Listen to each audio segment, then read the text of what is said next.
nanjye nagiriwe ubuntu bwo kuba muri iki giterane cy'urubyiruko. Turashimira abashumba babyemeye, turashimira n'abana b'Imana babigizemo uruhare tukabaha ngaha.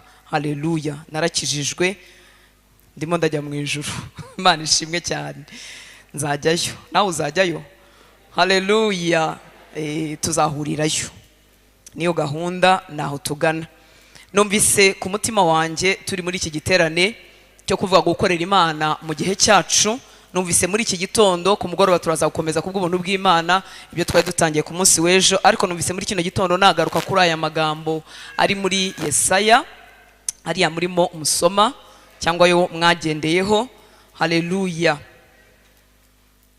kugira ngo tuvugeho gatoya ku gihe cy'Imana n'igihe cy'umuntu, kuko biromatanye gutya.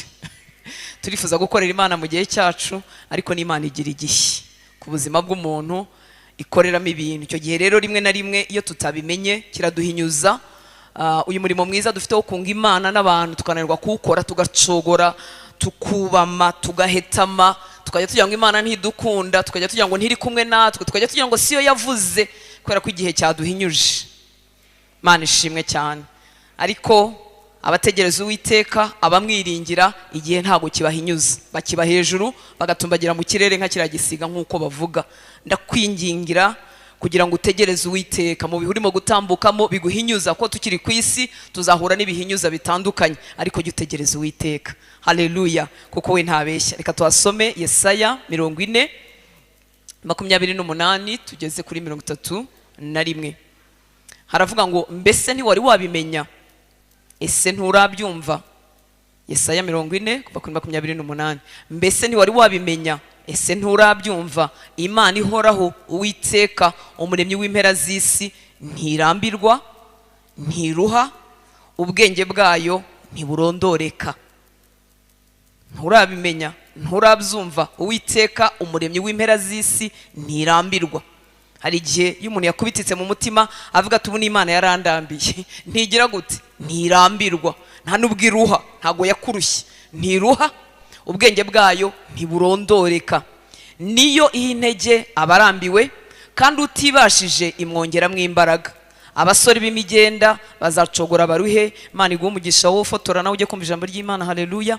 Abasore b'imigenda bazacogora baruhe, n'abasore bazagwa rwose, ariko abategereza Uwiteka, haleluya, ariko abategereza Uwiteka bazasubizwamo intege nshya, bazatumbagira mu kirere, bagurukisha amababa nk'ibisiga, baziruka be kunanirwa, bazagenda be gucogora.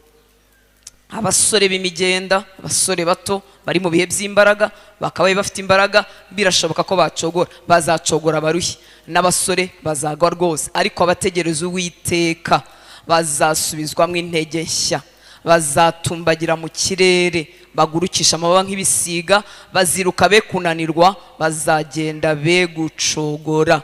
Haleluya, kuko Uwiteka, uyu muremyi w'ijuru n'isi, atarambirwa cyangwa ngo aruhe. Niyo mpamvu abarushye, abarambiwe, abacitse intege, mu Mana honyine niho bashobora kuvomamo imbaraga zidakama. Haleluya, nk'uko itaruha, ntirambirwe, ntinanirwe, niyo mpamvu ihinduka isoko imwe rukumbi yo kuvomamo imbaraga. Hari igihe dusanga abantu twari twizeyeho imbaraga, tukajya kubashakiraho intege, ko batwongeramo intege, ko badushyigikira, tugasanga nabo bazicitse kera, cyangwa se udutege bafite n'utwabo bonyine, ntibabasha kududutiza. Imana ishimwe cyane. Hakaba n'ubundi twiringira imbaraga karemano. Abantu tugira imbaraga karemano. Iyo ariko iyo umuntu yimuwe akaza mu gutegereza no kwiringira Uwiteka, igihe cyo kwiringira imbaraga karemano kiba gishize. Yesu ashimwe cyane. Niyo mpamvu batubwiye ngo abasore bazananirwa. Ubundi abasore ni igihe cy'imbaraga, ni igihe cyo gushobora muri karemano. Ariko iyo umuntu yizeye Kristo, igihe cyo kwiringira imbaraga karemano kiba kirangiye, kuko Imana yifuza ko twishingikiriza kuri yo yonyine. Haba ubwo rero dushukwa tugashaka gukomeza kwiringira imbaraga karemano, hanyuma nazo zikadutenguha, ubutwari twahoze tugira bukadushirana, kandi utabaye ikigwaro, utabaye umuswa, kuko wageze mu gihe cyo kwiringira Uwiteka. Imana ishimwe cyane.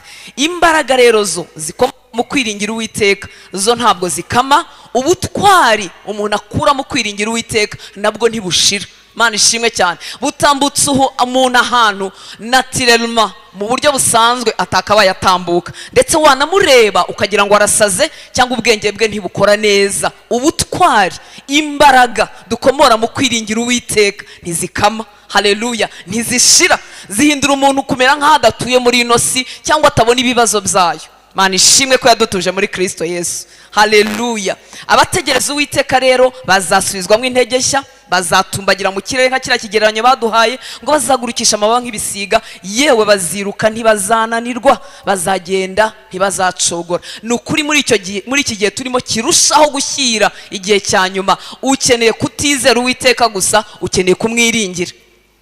Kumwiringira nasanze hatoya ngejeje kumumenya ari ukwiringira imikorere ye, inzira ze, timing ye cyangwa igihe cye, niko kumwiringira. Kuko abantu benshi, twebwe benshi b'abakristo tuvuga ko twizera Imana, ariko byagera mu nzira zayo, mu mikorere yayo, mu gihe cyayo kidusiga, kubisingira bikatugora. Umuntu akaba yizera ariko agaca mu nzira ze, umuntu akaba yizera ariko akirwanaho, akigira utuntu turi aho ngaho. Biragukwiriye, birankwiriye ko twebwe dushaka gukoreshwa n'Imana muri iki gihe cyacu, twiga kuyiringira byuzuye no kuyitegereza byuzuye. Imana ishimwe cyane. Haleluya. Nta kintu cyagaragaza ko wizeye Uwiteka kandi umwiringiye by'ukuri nko kugira umutima umutegereza. Nta kintu kitwemeza, nta kintu cyabemeza ko twizeye Uwiteka, ko tumwiringiye, kitari ukumutegereza. Ibindi byose bishobora kumera nk'umuriro w'amashara, bikagurumana, tugaca ibintu, tugahindahinda, ariko gutegereza Uwiteka ni igihamya ko wamwizeye, ni igihamya ko umwiringiye, ni igihamya ko utakizeye imbaraga zawe, ni igihamya ko ibyiringiro byawe byose n'ubuzima bwawe bwose biri muri we. Mana ishimwe cyane. Igihe rero kijya kiduhinyuza. Haleluya. Sindimo mvuga kwicara uri inactive, ntacyo ukora, kubura aho uri, mu cyongereza bakoresha ijambo ryitwa idle, niba nzi kurisoma simbizi neza, ariko si ibyo ndimo mvuga. Oya, ni umutima utegereza Uwiteka. Inyuma ndakora iby'ubwenge busanzwe bwavuguruwe n'ijambo ry'Imana, ubwenge atari ubwenge bubi bukora, ariko umutima wanjye utegereza Uwiteka. Nzi neza ko icyo Uwiteka atamesheje ntari bugihabwe, inshuti z'Imana. Haleluya. Zaburi 130 umurongo wa 5. Zaburi 130 umurongo wa 5 haravuga ngo ntegereza Uwiteka, umutima wanjye urategereza, ngo kandi ijambo rye niryo niringira. Ntegereza Uwiteka, umutima wanjye urategereza, kandi ijambo rye niryo niringira. Umwanzi wacu Satani cyangwa n'imikorere y'isi izatuzanira icyo twita igitutu, pressure y'ubuzima. Tuzaca mu bihe biduhinyuza, aho ibintu bitagenze nk'uko twashakaga, bitabereye no mu gihe twashakagamo.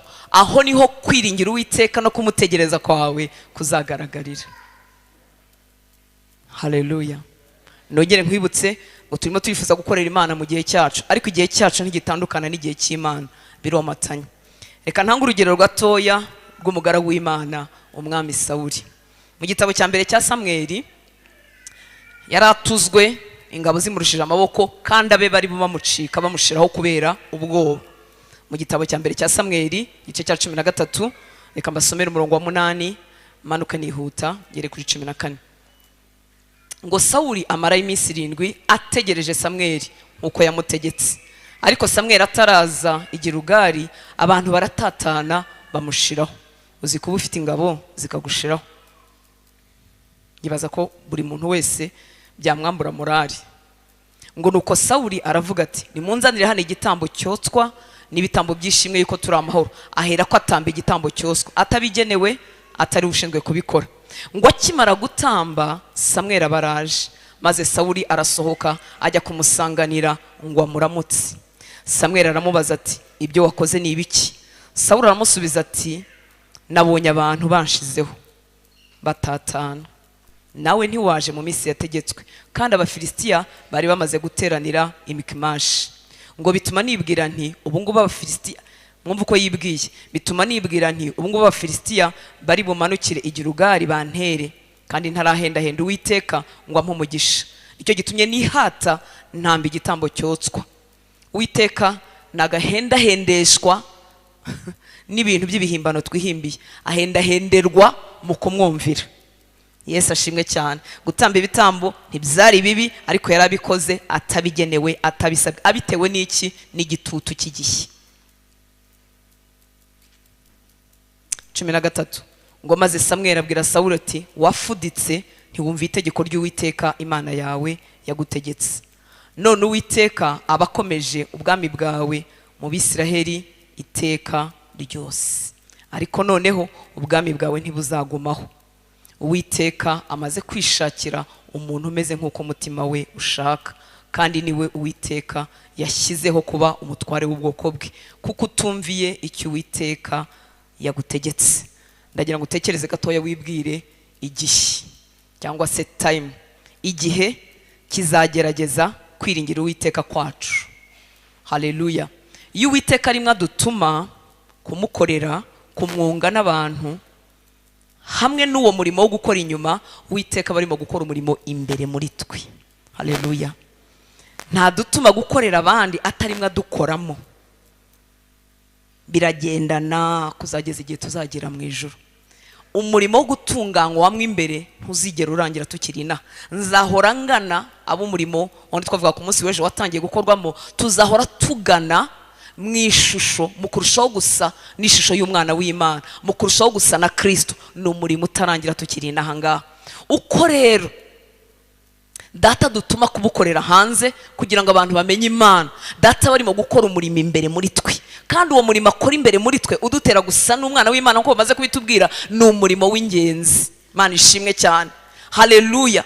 Nongera mvuga ngo kuko utagaragara inshuro nyinshi turawusuzugura, ariko w'inyuma n'igikorwa nakoze n'igiterane n'indirimbo nasohoye n'ibibwiriza nashyize biragaragara, ariko uruha agaciro mu maso y'Imana ku buryo Uwiteka adashaka gukoresha utagenda usa n'umwana w'Imana. Kimwe rero mu byo adukoreramo harimo igihe cyo kumutegereza, kuko nibyo bigaragaza kumwiringiye, ko niko byo bigaragaza ko imbaraga nishiyikirizeho arize wenyine atari izanjye. Hanyuma Sawuli ananirwa gutegereza, bituma ubwami bwe bugayika bunakurwaho. Indi myaka yose yamaze yari yarakuweho. Uzi kumara imyaka myinshi ku bwami, ariko maso y'Imana waravuyeho utakiri umwami. Niko dushobora gukomeza gukorera imirimo itandukanye mu isi, ariko mu maso y'Imana tugayitse kubera umurimo wamwe imbere. Gutegereza Uwiteka. Ngo ariko abamutegereza bo bahora bongerwa mu imbaraga. Kubera iki? Baragenda bagakira pressure, bagakira icyo abantu bavuga, bagakira ibigaragara inyuma, bakita kuri kimwe rukumbi icyo umwami wabo avuga. Mana ishimwe cyane. Haleluya. Haleluya. Zaburi 146 umurongo wa 3 kugeza ku wa 5. Zaburi 146 umurongo wa 3 kugeza ku wa 5. Haravuga ngo ntimukiringira abakomeye cyangwa umwana w'umuntu wese utabonerwamo agakiza, ngo umwuka we umuvamo agasubira mu butaka bwe, uwo munsi imigambi ye igashira. Hahirwa ufite Imana ya Yakobo umutabazi we, akiringira Uwiteka Imana ye. Reka dusubire ku murongo wa 3. Ntimukiringira abakomeye cyangwa umwana w'umuntu wese utabonerwamo agakiza. Namaze imyaka myinshi uno murongo nkumva ni mwiza, nkumva niwo wo kutiringira abakomeye no kutiringira umwana w'umuntu utabonerwamo agakiza, ariko nibagirwa ko mubara uwo mwana w'umuntu barimo bavuga nanjye ndimo. Haleluya. Umuntu wa mbere wo kutiringirwa, umuntu wa mbere ukwiriye kutagirira icyizere ndi wowe ubwawe. Mana ishimwe cyane. Haleluya. Umuntu wa mbere wo kutiringirwa, umuntu wa mbere ukwiriye kutagirira icyizere ni wowe ubwawe. Kubera ko kwigirira icyizere no kwiringira bitugwisha mu mutego wo kutiringira iduhamagara. Haleluya. Tukaba twakwirwanaho mu buryo nk'ubwo Sawuli yirwanyeho, kandi abizi neza ko atari by'Imana ishaka. Iyo bavuga rero ngo ntimukiringira abakomeye cyangwa umwana w'umuntu wese utabonerwamo agakiza, nawe ubwawe uburimo, ntago ari abandi gusa. Hahirwa ufite Imana ya Yakobo umutabazi we, akiringira Uwiteka Imana ye. Mana ishimwe cyane. Muri Yeremiya 17 abantu benshi turahazi, Yeremiya 17 ndahera kuri 5, ndakoresha Bibiliya ijambo ry'Imana. Yeremiya 17:5 kugeza ku 8. Nguhoraho aravuga ati, havumwe uwiringira umuntu, havumwe uwishingikiriza ku mbaraga ze, havumwe uwimura Uhoraho. Bintu biteye agahinda, birakomeye. Ngo azagwingira nk'agahuru ko ku gasi. Bibiliya yera ngira ngo ikoresha ko azamera nk'igiti cya koko cy'inkokore. Hanyuma Bibiliya ijambo ry'Imana rivuga ngo azagwingira. Azaba azize iki? Kwiyiringira. Kwiringira umwana w'umuntu bimutera ubugwingire. Turimo turifuza gukorera Imana mu gihe cyacu, kandi ni ukuri Imana ikeneye abantu bayikorera. Ariko bimwe bitugwingiza, bimwe bitwambuye imbaraga, bimwe bitumye itorero ritagira imbaraga, bimwe bitumye tutagaragaza umusaruro bakundwa, bimwe bitumye imbaraga z'Imana zitagaragarira muri twebwe, bimwe bitumye tutuzura imbaraga z'Umwuka Wera ngo twari tubikwiriye. Ni ukwiringira ubushobozi bwacu, tukumva niba Imana yaduhamagaye cyangwa yaduhagurukije nuko hari impamvu. Nta yindi mpamvu nimwe yatumye Imana igwagurutsa, nta yindi mpamvu nimwe yatumye Imana impamagara. Ni ubuntu bwayo bwonyine. Ntiyashingiye ku bushobozi ngo Pawulo yatwandikiye ko n'ab'imfura n'abahanga batoranyijwe batari na benshi. Ariko twamara kugira icyo dushobora tugahindukiza amaso yacu tukayakura ku Uwiteka tukayiyerekezaho, kuko hari akantu runaka twashoboye. Uwo mwanya imbaraga z'Imana zikagenda zitubana nkeya, kandi Data akeneye abantu buzuye Umwuka Wera kugira ngo abatume muri iyi si icuza umwijima. Uyu muntu rero ngo wiyiringira, akiringira ubushobozi bwe, ngo azagwingira nk'agahuru ko ku gasi. Ngo ntihazi ikiza ntazakibona, azatura ku gasi mu butayu, azatura mu kidaturwa ahantu humagaye. Ubuzima ntibuzagira umusaruro. Haleluya. Buzagira umusaruro ungana nanjye, kandi njyewe sinabasha gukiza umunyabyaha n'umwe. Ariko abiringira Uwiteka. Haleluya. Ngo hahirwa umuntu wizera uhoraho, hahirwa umugirira icyizere. Wameze nk'igiti cyatewe hafi y'umugezi. Haleluya. Gishora imizi hafi y'amazi, iyo izuba ricanye ntacyo kikanga, amababi yacyo ahora atohagiye, iyo amapfa ateye ntikibura kwera imbuto. Bakundwa n'Imana, ntabwo twabara imihamagaro myiza, imirimo myiza yari itangiye mu bantu b'Imana yagiye ipfubapfuba kubera gukura amaso yacu ku Uwiteka tukayiyerekerezaho. Impano imwe Imana impaye, impano imwe Imana iguhaye akantu gatoya gatuma duhagarara imbere y'abantu cyangwa dukora n'abantu mu bantu tugashimwa, hanyuma tugakura amaso ku Uwiteka twayiyerekezaho. Izo mpano zigapfuba, umubiri wa Kristo ugahomba, ibyiza twari gukora mu mwami bikagenda binyungwa kubera ko twakuye amaso yacu ku Uwiteka tukayiyerekezaho. Nongere nkubwire inshuti y'Imana, nanjye nibwira mu gihe cyo gukorera Imana, mu gihe cyacu, igihe cyacu cyomatanye n'igihe cy'Uwiteka, kandi Uwiteka azadupimisha igihe. Kumutegereza, kumwiringira we wenyine. Icyo atampesheje nta muntu wakimpa, icyo ataguhaye nta muntu wakiguha. Iyo utamwiringire utangira utuntu two kwirwanaho. Imana itugirira ubuntu.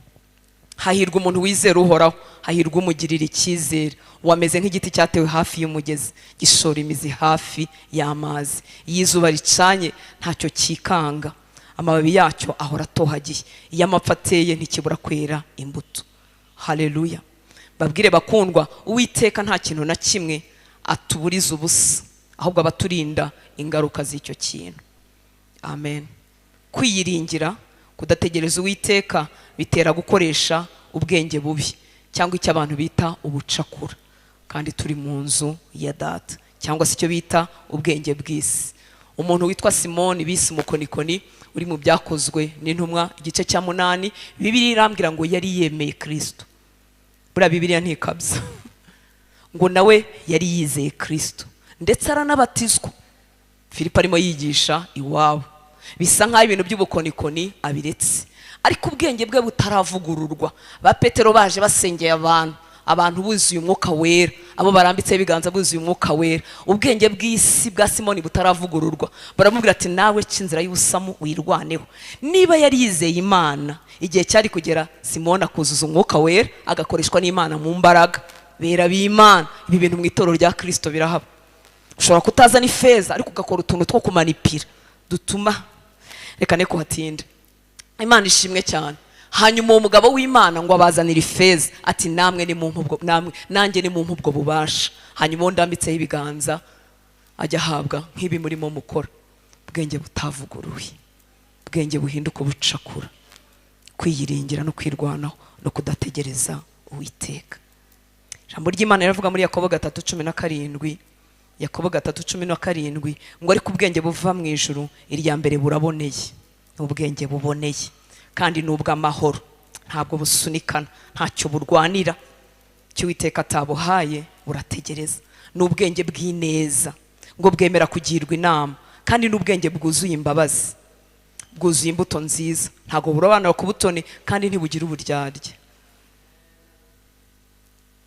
Haleluya.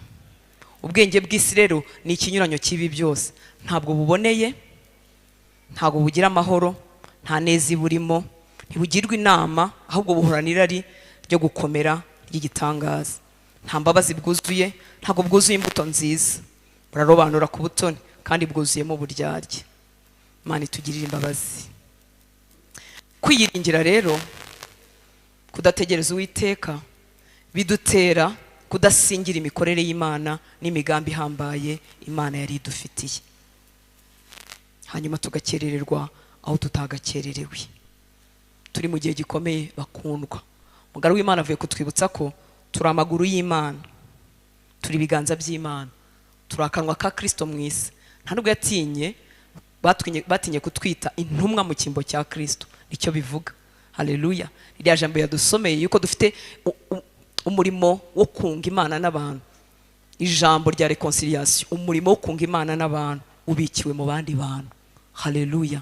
Ariko data akeneye abagore n'abagabo batagihagaze ku maguru yabo mu mwuka, mu mubiri tuyahagazeho, ariko bahagaze ku Mana yonyine, bayiringiye, bayitegereza, bategereza imikorere yayo,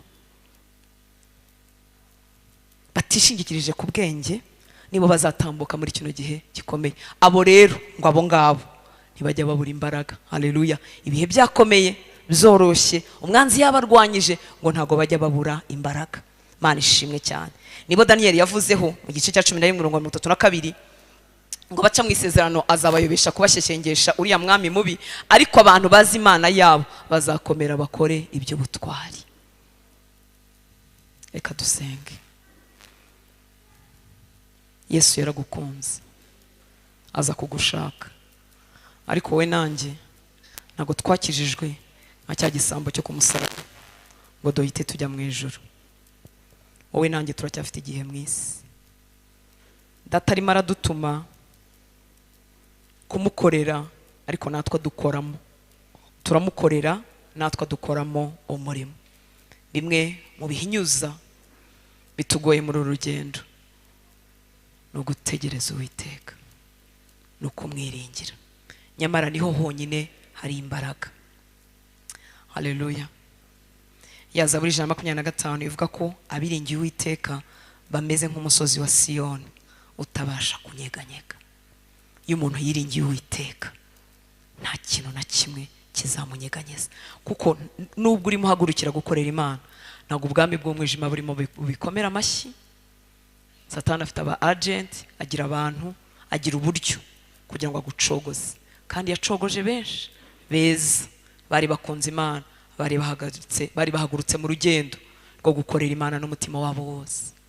Ariko igihe cyo gutegereza Imana kirabahinyuza, ariko abiringiye Uwiteka bo ntibahinyuzwa, nta pressure bafite, bategereje Imana. Igihe cy'Imana nicyo bagenderamo. Iyo yakinze barahagarara, iyo yakinguye baragenda.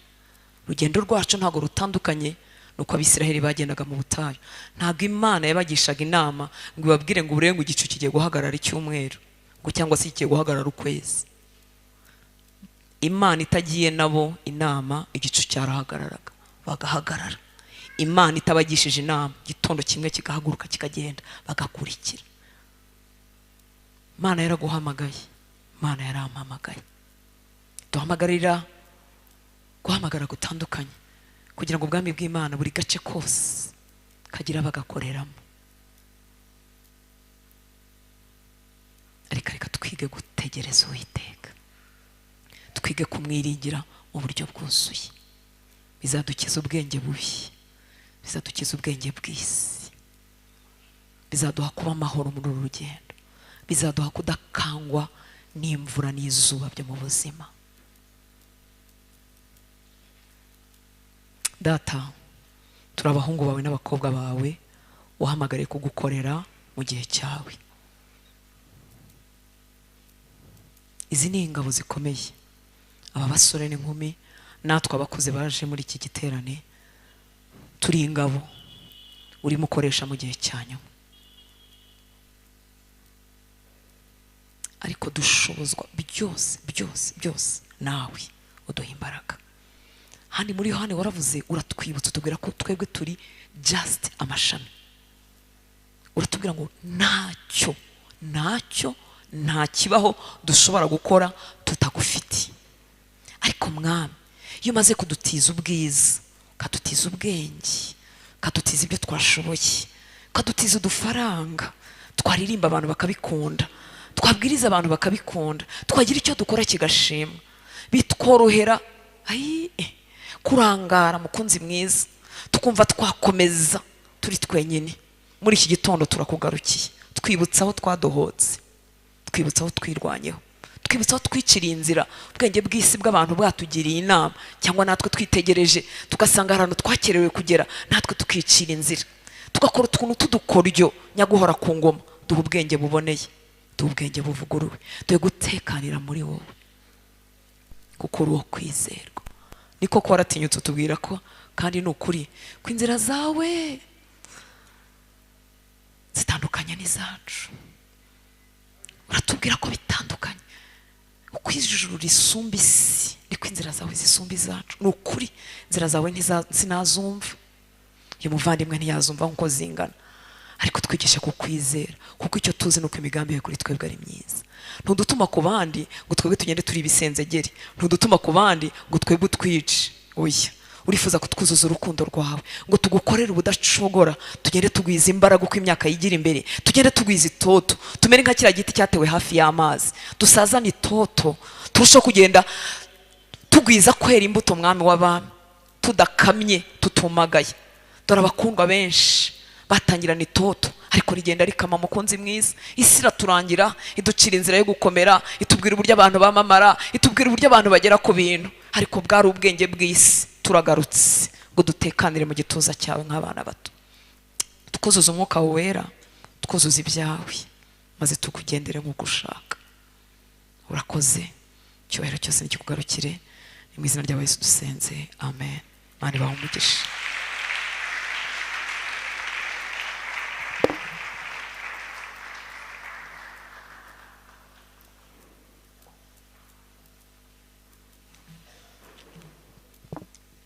Twongera Imana yacu amashyi menshi.